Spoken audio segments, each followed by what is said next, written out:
مرتبہ عبد الملک بن مروان کے دربار میں ایک کفن چور دوڑتے بھاگتے آئے. مروان کا بیٹا تھا عبد الملک.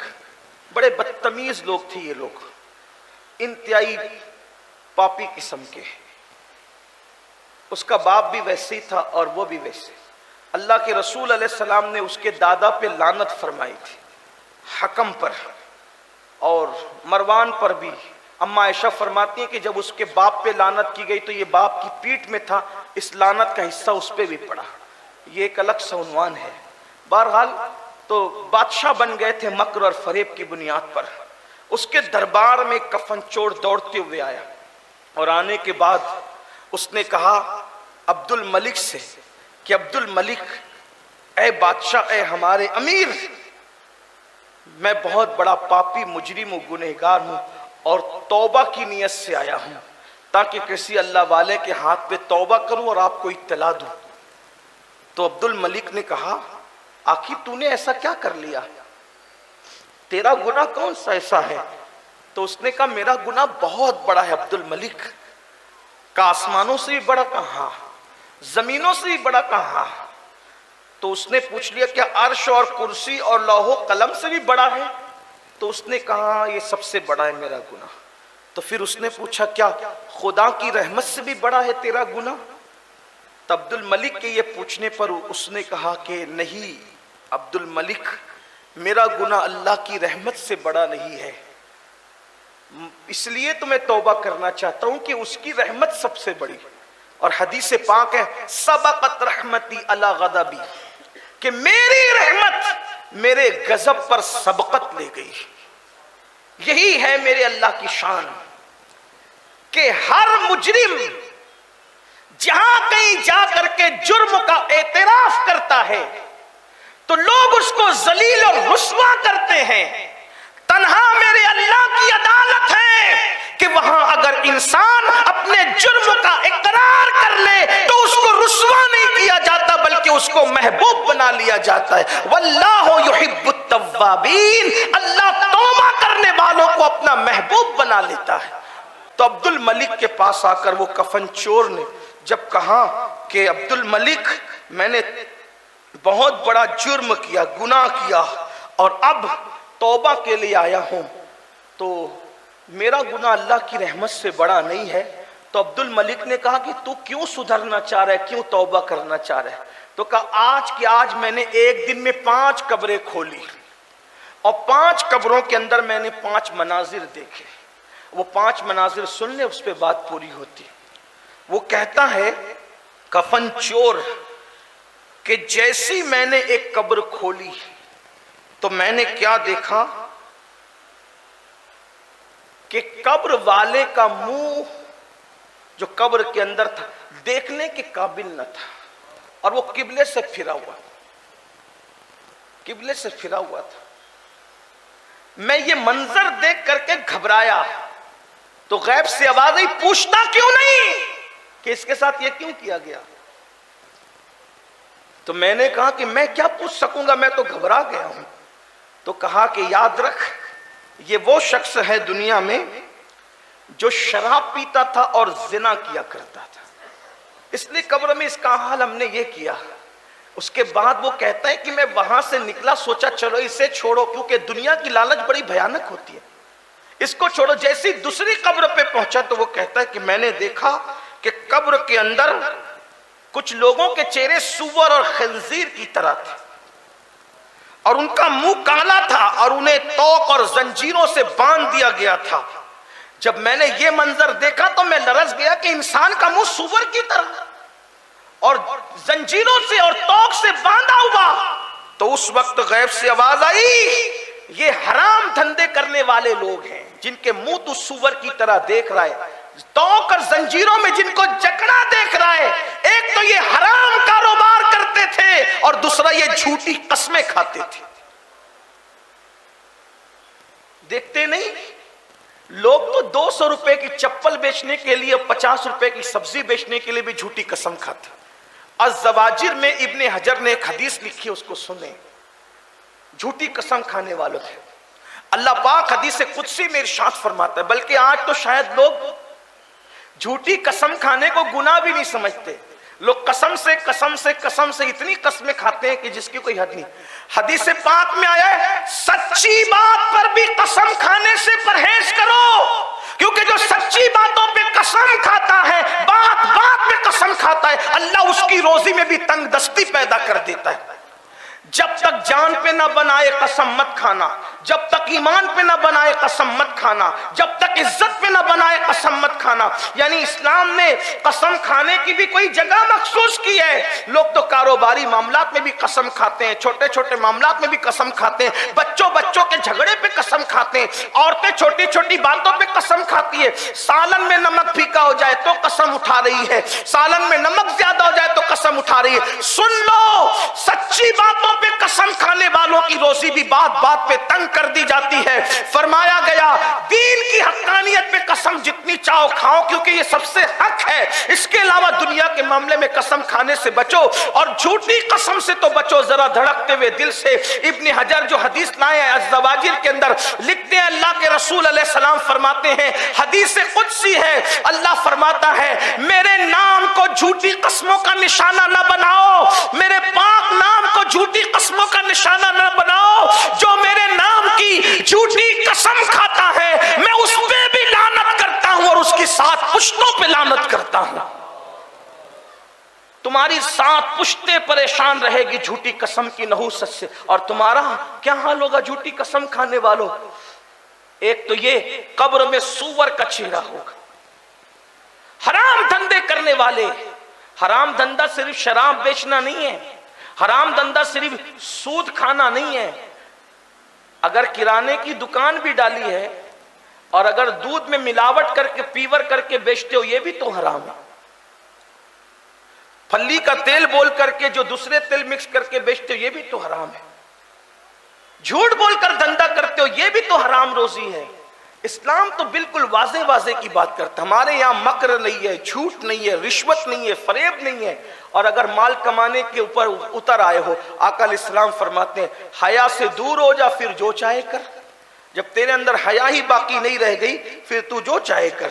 پھر اس کے بعد وہ کہتا ہے اللہ اکبر، کفن چور کہتا ہے عبد الملک سے، عبد الملک میں نے سوچا کہ چلو یہاں کام نہیں بنتا تو تیسری قبر کھودیں، تو میں تیسری قبر کی طرف جب پلٹا تو میں نے ایک بھیانک منظر دیکھا کہ گدی سے اس کی زبان باہر نکلی کتے کی طرح، اور اس کے جسم میں آگ کی کیلیں ٹھوکی گئی ہے، آگ کی کیلیں، توجہ کرنا، زبان کتے کی طرح باہر ہے، پورے جسم میں جہنم کی آگ کی کیلیں۔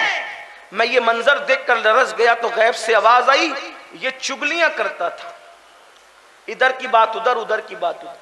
آج کل تو دنیا دار میں بعض دینداروں کو بھی دیکھتا ہوں کہ نماز بھی پڑھتے ہیں چگلی بھی کرتے ادھر کا۔ اگر دنیا میں چگلی بند ہو جائے تو 80% جھگڑے بند ہو جائے، اس کی سنی ادھر لگایا، اس کی سنی ادھر لگایا۔ مجھے یہاں ایک بہت خوبصورت سی بات یاد آئی چگلی پر۔ چگلی سے بچنے کا انعام کیا ہے؟ چگلی کہتے ہیں ادھر کی ادھر، ادھر کی ادھر۔ یہ جو ساس بہو کے جھگڑے، دیورانی جٹھانی کے جھگڑے، خاندان میں ننن بھاوج کے جھگڑے اور ایک دوسرے کے جو جھگڑے ہیں، یہ زیادہ تر چگلی کی بنیاد پہ۔ لوگوں کے پیٹ کتنے ہلکے ہو گئے۔ حالانکہ صوفیہ فرماتے ہیں مومنوں کے سینے رازوں کے قبرستان ہوتے، جیسے قبرستان میں مردہ دفن کرنے کے بعد نکالا نہیں جا سکتا، مومن کے سینے میں راز اگر ہے تو اس کو کبھی نکالا نہیں جا سکتا۔ لوگ تو عورتوں کی طرح، لوگ تو مینا کے میدان میں بھی چگلیاں کرتے بیٹھتے ہیں، میدان مینا میں بھی، کیا حج ہے یہ؟ لوگ تو عمرہ کا احرام باندھنے میں مسجد ابیار علی میں بھی چگلیاں کرتے لوگوں کو دیکھا۔ وہ بیٹھا ہندوستان میں ہے، اس کی چگلی یہاں ہو رہی۔ یہ حالات، کون سا حج باندھا ہے، کون سا عمرے کا احرام باندھا ہے، مجھے بتائے تو صحیح۔ دین کہاں ہے؟ داتا صاحب رحمت اللہ علیہ نے آج سے تقریباً 9 صدیاں پہلے کہا تھا دین تو کتابوں میں ہے، دیندار قبروں میں ہے۔ اب تو لوگ نمائش کرتے پھر رہے، 9 صدیاں پہلے کہا تھا۔ آپ غور فرمائیں، اس منزل میں بڑے بڑے ناکام ہے۔ حضرت امیر خسرو نے کہا تھا بہت کٹھن ہے ڈگر پن بھٹکی، बहुत कठिन है डगर पन घटकी, कैसे के भर लाऊं मदवा से मटकी। बहुत आसान नहीं है, इतना आसान नहीं है जितना इंसान समझ रहा है, बहुत कठिन है। पुल सिरात पर चलना आसान है, शरीयत पर चलना मुश्किल है। इसलिए कि जो शरीयत पर से चल जाए उसके लिए पुल सिरात बिजली की तरह कड़क के गुजर जाने के मुतरादिफ है। और याद रखना, पुल सिरात पर तो कोई सहारा देने के लिए मौजूद है, कोई पर बिछाने के लिए मौजूद है, मगर यहां तो आप ही को चलना है, हम ही को चलना है, हम ही को कोशिश करना है। अल्लाह अकबर। जो नाकाम हुआ वो नाकाम हुआ, जो कामयाब हुआ वो कामयाब हुआ। बहुतों के कफन मार्केट में आ चुके होंगे, पता नहीं मैं अपनी गुफ्तगू मुकम्मल कर सकूंगा या नहीं, पता नहीं सलातो सलाम में किसी की शिरकत होगी या नहीं। मैं बद्दुआ के तौर पे नहीं कह रहा हूं, दुआ करता हूं अल्लाह आप सबको उमरे नूह अता करे। लोग कहते तू उमरे खिज़्र कहते कहते उमरे नूह क्यों कहने लगा? मैंने कहा उमरे खिज़्र में इख्तिलाफ है, इसलिए इख्तिलाफी बात नहीं करता। उमरे नूह तो बिल्कुल यकीनी है, 1000 से ज़ायद साल की, इसलिए मैं थोड़ी यकीनी बात कर रहा हूं आपके साथ। अल्लाह आप सबको उमरे नूह अता फरमाए। बात खत्म करते करते क्या कर, चुगली से बचने का हुज्जतुल इस्लाम इमाम गजाली अपनी तफसीर में लिखते हैं, बहुत खूबसूरत सी बात आ गई एंड पर। बहनें अगर मौजूद हैं अल्लाह करे तो वो भी सुन लें। बहुत चुगलखोरियों में औरतें मुब्तला हैं, कल तक तो औरतें थी, अब तो मर्द भी हो गए। अल्लाह हम सबको हिदायत नसीब फरमाए। इमाम गजाली लिखते हैं अपनी तफसीर में कि जब यूसुफ अलैहिस्सलाम के भाइयों ने उनको मार पीट के कुएं में डाल दिया और बकरी काट कर कुर्ता खून में भिगो कर बाबा के पास लाए कि बाबा यूसुफ को भेड़िया खा गया, तो और साथ में इत्तेफाक से भेड़िया भी पकड़ के लाए। यानी आदमी गलत करता है तो एक गलत को छुपाने के लिए कितनी गलतियां करता है, सोच। इसलिए एक गलती मत करो, छोटी गलती मत करो, बड़ी बड़ी गलतियां जन्म लेगी। भेड़िया भी पकड़ के लाए, बाबा यही था वो बदमाश, वो बदतमीज और बदकार किस्म का भेड़िया, इसी ने खाया आपके खूबसूरत यूसुफ सिद्दीक को। आपने भेड़िया को देखा, फिर कुर्ता देखा, कुर्ता देख करके रोते रोते हंस पड़े। कहा ये भेड़िया कितना होशियार है, मेरा पूरा यूसुफ खा गया। और जो कुर्ता यूसुफ ने पहना था वो कुर्ता सही सलामत है, कुर्ता फटा तक नहीं। इसका मतलब क्या है कि कहीं ना कहीं चीटिंग हुई है। चोर चोरी करता है तो कुछ ना कुछ निशान छोड़ जाता है, वो निशान वही था। बकरी के खून में कुर्ता भिगो करके लाए, कहीं से फटा नहीं, सही सलामत कुर्ता है। लेकिन उसके बाद बहरहाल हजरत याकूब अलैहिस्सलाम पैगंबर ने उस भेड़िए से मुखातब कहा, ओ भेड़िए, मेरा इतना खूबसूरत बेटा मासूम तूने कैसे खा लिया? तुझे कैसे गवारा हुआ कि तू मेरा यूसुफ खा जाए? ये कैसे हो सकता है? तो अंबिया को अल्लाह जानवरों की जबान सिखाता है। तो भेड़िए ने कहा अल्लाह के नबी, मैं जानता हूं आपका यूसुफ सिद्दीक वो भी नबी है, और अल्लाह ने जानवरों पे हराम किया है कि वो नबियों के जिस्मों को खाए। कोई जानवर नबी का जिस्म नहीं खा सकता, न जमीन खा सकती है, न कोई जानवर खा सकता है। मैंने आपके यूसुफ को नहीं खाया। फरमाया फिर किसने खाया ये बता? कहा पूरी दास्तान जानता हूं लेकिन बताऊंगा नहीं आपको, माफ करना सरकार, बताऊंगा नहीं। कहा क्यों? कहा बताऊंगा तो चुगली होगी, और चुगली अल्लाह को पसंद नहीं है। मैं चुगली भेड़िया हूं, चुगली नहीं करना चाहता, अल्लाह को पसंद नहीं है। अल्लाह को उसकी यादा इतनी पसंद आई, वो चुगली से बचा। अल्लाह ने याकूब से फरमाया हम इस भेड़िए को जन्नत अता करेंगे। है भेड़िया मगर चुगली से बच गया तो इसको जन्नत अता। इमाम गजाली लिख रहे हैं। तो जो लोग दुनिया में चुगली करते हैं उन लोगों के जिस्म में आग की कीले होगी कब्र में। और एंड पर जब वो कहता है मैं चौथी कब्र पर पहुंचा और मैंने कब्र खोदी तो मैंने क्या देखा कि मुर्दा आग के अंदर उलट पलट कर रहा है, करवटें ले रहा है। पूरी उसकी कब्र आग की लपेट में है और वो कब्र के अंदर जो आग है उस पर उल्टी पलटी हो रहा है, करवटें ले रहा है। और फरिश्ते उसको आग के हथौड़े से, आग के गुजों से उसको मार रहे हैं।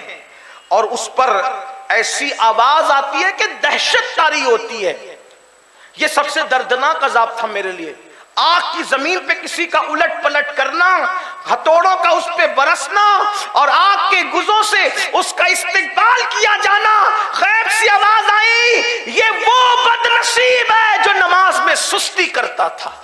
ये नमाज नहीं पढ़ता था, नमाज में सुस्ती करता। हदीस पाक में आया है, जिसको इमाम अपनी किताब फतावा रज़विया शरीफ में लिखते हैं कि फरमाते हैं कि जब बेनमाजी को उसकी कब्र में रखा जाएगा तो अल्लाह तबारक व ताला उस पर काले ऊंट की गर्दन की तरह मोटे मोटे बिच्छुओं को मुसल्लत फरमाएगा, और जब वो उसको डसेंगे तो 70 साल तक के जहर उसके जिस्म में घूमता रहेगा। और एक दूसरी हदीस में इमाम इब्न हजर लिखते हैं कि कब्र के अंदर जो अजदहा है उसका नाम है शुजाउल अकरा, वो गंजा सांप है और उसकी आंखों से आग निकलती है और उसके नाखून, हदीस पाक में आते, एक दिन भर अगर घोड़ा दौड़ाया जाए तो कितनी लंबाई में घोड़ा दौड़ेगा, इतने लंबे लंबे उस सांप के नाखून हैं। और वो बेनमाजी पे मुसल्लत होगा और वो कहेगा मेरा नाम शुजाउल अकरा है, मैं गंजा सांप हूं। अगर तूने फजर नहीं पढ़ा तो जोहर तक जोहर नहीं पढ़ा, तो असर तक असर नहीं पढ़ा, तो मगरिब तक मगरिब नहीं पढ़ा, तो इशा तक इशा नहीं पढ़ा, तो फजर तक मैं तुझे डसता और काटता रहूंगा। अल्लाह के रसूल अलैहिस्सलाम फरमाते एक मर्तबा वो डंक मारेगा, 70 हाथ इंसान जमीन में धसेगा। सिर्फ 10 मिनट का टाइम है नमाज के लिए, 10 मिनट। सादगी से लोग कहते हैं अरे नमाज का टाइम नहीं मिलता, फंसो मरो। अल्लाह के रसूल फरमाते क़यामत तक अजाब होगा, क़यामत तक। 60 साल जिए, 70 साल जिए, नमाज नहीं पढ़ी। आखिरकार 20 मिनट फजर में सो करके क्या किसी का बन जाना है? जोहर में सोते पड़े रहने में किसी का क्या फायदा हो जाना है? असर की नमाज में खेल कूद में क्या मिल जाना है? एक वक्त की नमाज के लिए 10 मिनट का टाइम, पूरी 5 वक्त की नमाज के लिए 50 मिनट का टाइम, 50 मिनट दे दो। हय्या अलस सलाह, नमाज की तरफ तुम आओ, हय्या अलल फलाह, कामयाबी तुम्हारी तरफ आएगी। दुनिया की भी, जमीन की भी, आखिरत की भी, जमीन के नीचे की भी कामयाबी आपके मुकद्दर में आएगी। और अगर नमाज नहीं पढ़ी तो बड़ी वईदें हैं, मैं पहले जिक्र कर चुका हूं, उसकी तरफ में नहीं जाता। फिर उसके बाद वो जवान कहता है मैंने 5वीं कब्र खोदी तो मैंने देखा कि चारों कब्रों से उसका हाल बिल्कुल अलग था। वो कब्र ता हद्दे निगाह कुशादा थी और उस पर उसमें से ठंडी ठंडी हवाएं आ रही थी और एक जवान तख्त पे बैठा हुआ मजे से जन्नती फल खा रहा था। वो कैफियत में था। गैब से आवाज आई, ये वो था जिसने जवानी में तौबा कर ली, अल्लाह ने उसके सारे गुनाहों को माफ करके उसकी कब्र को जन्नत के बागों में से बाग बना दिया। आइए, अल्लाह ने अगर जवानी दे दी है, सच्ची तौबा कर लो। जो 40 साल के ऊपर हो गए, आका फरमाते हैं अगर 40 साल के ऊपर की उम्र हो गई, न तेरे पास तौबा है न नेक अमाल है, दोनों में से कोई नहीं, न तौबा है न नेक अमाल है, आका फरमाते हैं अपने आप को जहन्नम के लिए तैयार कर लो। जहन्नम की आग के लिए खुद ही तैयार हो जाओ अगर ना तौबा है ना नेक अमाल है। 40 के ऊपर वालों से फरमाया और जवानों से कहा तौबा करो, क्योंकि अल्लाह को जवानी की तौबा बहुत पसंद है। जो जवानी में तौबा करता है 40 दिन तक आसमान में नूर की किंदीलें जलाई जाती है कि जवान ने तौबा की। इसलिए आओ हम सब तौबा करें। तौबा का दरवाजा खुला है और इंशाअल्लाह क़यामत तक खुला रहेगा। और अल्लाह से उम्मीद रखो, लेकिन खौफ भी रखो। हर लम्हा तौबा करो, हर वक्त तौबा करो, हर पल तौबा करो। और ये तो तौबा का मौसम है। आका फरमाते हैं शाबान मेरा महीना है, ये दुरूद शरीफ की आयत के नुज़ूल का महीना, ये पाक होने का महीना, ये शबे बरात का महीना, ये अल्लाह की रहमतों के नुज़ूल का महीना। हर रात खुदा अपनी शान के मुताबिक पहले आसमान पे तजल्ली करता है और फरमाता है मुझसे तौबा करने वालों तौबा कर लो, मैं तुम्हें माफ कर दूंगा, तुम्हें बख्श दूंगा। आइए सच्ची तौबा करें ताकि कब्र जन्नत के बागों में से बाग बन जाए।